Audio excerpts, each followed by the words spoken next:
নমস্কাৰ আপোনাক আজিৰ ভিডিঅ'লৈ স্বাগতম জনাইছো। আজিৰ ভিডিঅ'ত আমি আগবঢ়াব বিচাৰিছো জানুৱাৰী মাহৰ বাবে বৃষ ৰাশিৰ মাহিকীয়া ৰাশিফল।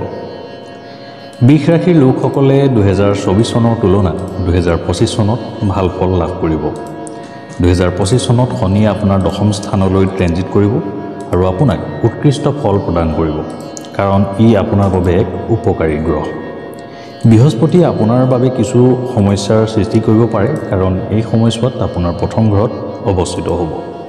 এই মাহৰ ভিতৰত পঞ্চম স্থানত থাকিবলগীয়া কেতুৱে আধ্যাত্মিক বিষয়ৰ সন্দৰ্ভত আপোনাক অধিক সচেতন কৰি তুলিব। আপোনাৰ ধনৰ ক্ষেত্ৰত কিছু সাৱধান হ'ব লাগিব, কাৰণ এই সময়ছোৱাত অত্যাধিক খৰচ হোৱাৰ সম্ভাৱনা আছে। দশম স্থানত থকা শনিয়ে কেৰিয়াৰ সন্দৰ্ভত কিছু প্ৰত্যাহ্বান আৰু কিছু সুবিধা প্ৰদান কৰিব। একাদশ স্থানত ৰাহুৰ উপস্থিতিৰ বাবে আপোনাক যথেষ্ট আৰ্থিক সুবিধা প্ৰদান কৰিব, যদিও একে সময়তে এই সময়ছোৱাত আপোনাৰ সন্তুষ্টিও কিছু হ্ৰাস পোৱা দেখা যাব। জানুৱাৰী মাহৰ শেষৰ ফালে শুক্ৰই ভাল ফলাফল প্ৰদান কৰিব আৰু এই সময়ৰ পৰা ব্যক্তিগত জীৱনত অধিক ধন উপাৰ্জন কৰাৰ সম্ভাৱনা আৰু সুখৰ সম্ভাৱনা আপোনাৰ জীৱনত বৃদ্ধি পাব। আৰ্থিক দিশত এই মাহত বৃষ ৰাশিৰ লোকসকলে ধন লাভৰ ক্ষেত্ৰত ভাল ফল পাব। 24 জানুৱাৰীৰ পৰা বুধ আপোনাৰ নৱম স্থানত অৱস্থিত হ'ব, যাৰ বাবে আপুনি ধনৰ সন্দৰ্ভত অনুকূল ফল পাব আৰু আপুনি অধিক ধন সঞ্চয় কৰাত সফলতাও লাভ কৰিব পাৰে। বৃহস্পতি প্ৰথম স্থানত থাকি অভাৱনীয় খৰচৰ ইংগিত প্ৰদান কৰিছে। লগতে বৃহস্পতি আপোনাক উত্তৰাধিকাৰীৰ ৰূপত ধন লাভ কৰাত সফল কৰি তুলিব পাৰে।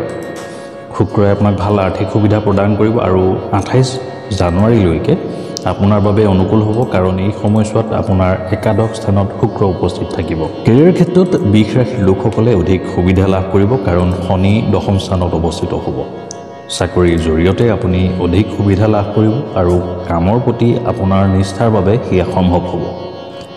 এই মাহৰ ভিতৰত দশম স্থানত শনিয়ে আপোনাক বিদেশত নতুন চাকৰিৰ বাবেও আবেদন কৰিবলৈ সক্ষম কৰিব, যি আপোনাক আচৰিত সফলতাও কঢ়িয়াই আনিব পাৰে। 28 জানুৱাৰীলৈকে শুক্ৰই আপোনাক ভাল ফল প্ৰদান কৰিব আৰু এই সময়ৰ পৰা আপোনাৰ কেৰিয়াৰত অধিক সফলতা আৰু স্বীকৃতি লাভ কৰাৰ সম্ভাৱনা থাকিব। এই মাহত আপুনি যিকোনো কামতে অধিক আত্মবিশ্বাসী অনুভৱ কৰিব। জানুৱাৰী মাহৰ প্ৰেম আৰু বিবাহিত জীৱনৰ ৰাশিফল অনুসৰি বৃষ ৰাশিৰ লোকে প্ৰেমৰ ক্ষেত্ৰত অনুকূল ফল লাভ কৰিব। এই মাহত দশম স্থানত অৱস্থিত শনিয়ে আপোনাৰ প্ৰেম আৰু বিবাহিত জীৱন অনুকূল কৰি তুলিব। এই মাহৰ ভিতৰত আপোনাৰ একাদশ ঘৰত অৱস্থিত ৰাহুৱে আপোনাৰ প্ৰেম আৰু বৈবাহিক জীৱনত ভাল মূল্যবোধ কঢ়িয়াই আনিব পাৰে। প্ৰেম আৰু বিবাহিত জীৱনত আপুনি সুখী অনুভৱ কৰিব। প্ৰেম আৰু বৈবাহিক জীৱনৰ বাবে শুক্ৰই আপোনাক 28 জানুৱাৰীলৈকে ভাল ফলাফল দিব, কাৰণ এই সময়ছোৱাত ই আপোনাৰ একাদশ ঘৰত অৱস্থিত হ'ব আৰু আপোনাক অপৰিসীম সুখ প্ৰদান কৰিব।